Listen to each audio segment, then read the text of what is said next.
அபார கருணா சிந்தும் ஞானதம் சாந்தரூபினம் ஸ்ரீ சந்திரசேகர குரும் பிரணமாமி முதான்வகம். அத்வைதாசவ நண்பர்கள் அனைவருக்கும் என் நமஸ்காரங்கள். நிறைய பேர் கமெண்ட் செக்ஷனில் தினம்தோறும் உங்கள் சேனலை நாங்கள் செக் பண்ணுறோம், வீடியோவே வரலை, உங்கள் குரலை கேட்காம எங்களால் இருக்க முடியல, உங்களை தினம்தோறும் நாங்கள் எதிர்பார்த்தோம் அப்படின்னு அவர்களுடைய அன்பை கமெண்ட் செக்ஷனில் பகிர்ந்திருந்தாங்க. அதை பார்த்து எனக்கு ரொம்பவே சந்தோஷமாயிடுச்சு. நமக்காக ஒரு 4 பேர் காத்துட்ருக்குறாங்க அப்படின்னு சொல்வது தெய்வத்தினுடைய அனுக்கிரகம் இருந்தால் மட்டும்தான் இப்பேற்பட்ட பந்தம் என்பது ஏற்படும். நான் நேரடியாக உங்களை பார்த்தது கிடையாது, நீங்களும் என்னை நேரடியாக பார்த்தது கிடையாது. நாம் கமெண்ட் செக்ஷனில் தான் உரையாடிப்போம். என்னுடைய குரலை வீடியோவில் நீங்கள் பார்ப்பீங்க. இருந்த போதிலும் ஒரு அதீதமான ஒரு அன்பு வச்சிட்ருக்கீங்க இல்லையா, அதற்கு நான் எப்பொழுதுமே கடமைப்பட்டிருப்பேன். தினந்தோறும் உங்களுக்கு வீடியோக்களை கொடுத்து கொண்டே இருப்பேன். வருகின்ற நாட்கள் நிறைய நல்ல நாட்களாக வருது. அது மட்டும் இல்லாமல் ஆன்மீக ரீதியாக நம்முடைய ஆத்மாவை நாம் புனிதப்படுத்தி கொள்ளலாம். அதற்கு என்னால் முடிந்தவரை உங்களுக்கு உறுதுணையாக இருப்பேன். இன்றைய தினம் நாம் பார்க்க போகிறது உங்கள் எல்லாருக்குமே என்னுடைய மனமார்ந்த நன்றியை தெரிவிச்சுக்கிறேன்.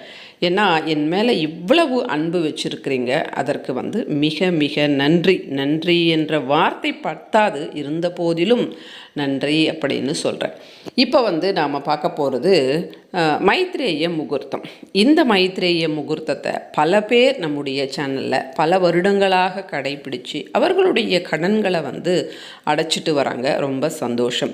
இது நம்முடைய ரிஷிகள் நமக்காக ஏற்படுத்தி கொடுத்த ஒரு பொக்கிஷம் அப்படின்னு சொல்லலாம். இப்போ சொல்லுகின்ற இந்த நேரம் இந்தியா மட்டும் இல்லாது மற்ற நாடுகளில் நீங்கள் எங்கே இருந்தாலும் உங்களுடைய நேரத்துக்கு நீங்கள் அப்படியே செய்யலாம். இப்போ புதுசாக நிறைய பேர் சேர்றாங்க. அதனால் அவர்களுக்காக ஒரு முன்னோட்டம். உங்களுக்கு கடன் இருக்குது அப்படின்னா இந்த நேரத்தில் நேரடியாக கொண்டு போய் கடன் வாங்கினவர்கிட்ட மொத்தமாக கொடுத்து தீர்க்கலாம். முடியல அப்படின்னா கடனில் கொஞ்சமாகவது, அதாவது சில பகுதியாவது நாம் கொண்டு போய் கொடுக்கலாம். ஃபார் எக்ஸாம்பிள், நீங்கள் ஒரு 10,000 ரூபாய் கடன் வாங்கினீங்க அப்படின்னா ஒரு 1000 ரூபாய் கொண்டு போய் கொடுக்கலாம். அவர் வாங்க மறுக்கிறார் அப்படின்னாலோ, அல்லது அந்த அளவுக்கு பணம் எங்ககிட்ட கிடையாது, அது அடைக்கிறதுக்கு தானே நாங்கள் இதை பண்ணுறோம் அப்படின்னாலோ, நீங்கள் என்ன பண்ணலாம் அப்படின்னா, கவர் கடையில் போயிட்டு வாங்கணும் என்ற அவசியம் கூட கிடையாது. வெள்ளை காகிதம் வீட்டில் இருந்தது அப்படின்னா அதை கவர் மாதிரி நீங்கள் தயார் பண்ணலாம். ரொம்ப பெரிய விஷயம் கிடையாது.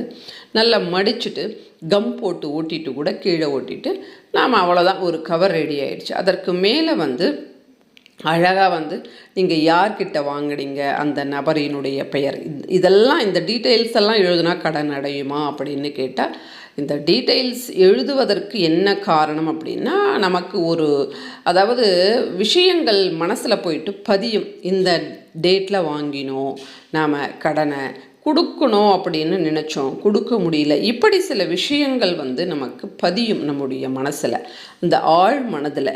அந்த ஒரு செயல் நம்மை அறியாமலேயே இந்த கடன் அடைவதற்கு இயற்கையோடு தொடர்பு கொண்டு நமக்கு வேலை செய்யும். இந்த முகூர்த்தமும் அப்படித்தான்.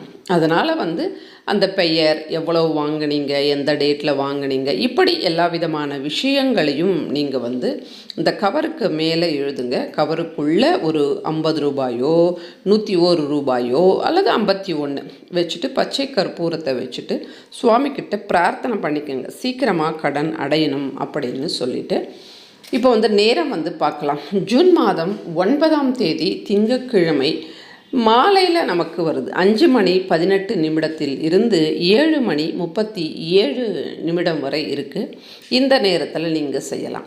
அடுத்த முகூர்த்தம் ரொம்ப அதிகாலையில் வருது. ஜூன் மாதம் 21ஆம் தேதி சனிக்கிழமை காலையில் வருது. அதாவது 21ஆம் தேதி காலையில் 1:32 இருந்து 3:07 வரை இந்த முகூர்த்தம் இருக்குது. ஜூன் மாதம் 21ஆம் தேதி அதிகாலையில் சனிக்கிழமை என்று இந்த முகூர்த்தம் வருது. இந்த முகூர்த்தத்தை பயன்படுத்தி எல்லாருடைய கடனும் அடையணும் அப்படின்னு ஸ்ரீ மகா பெரியவா கிட்ட வேண்டிக்கிறேன். நன்றி, வணக்கம். பெரியவா சரணம்.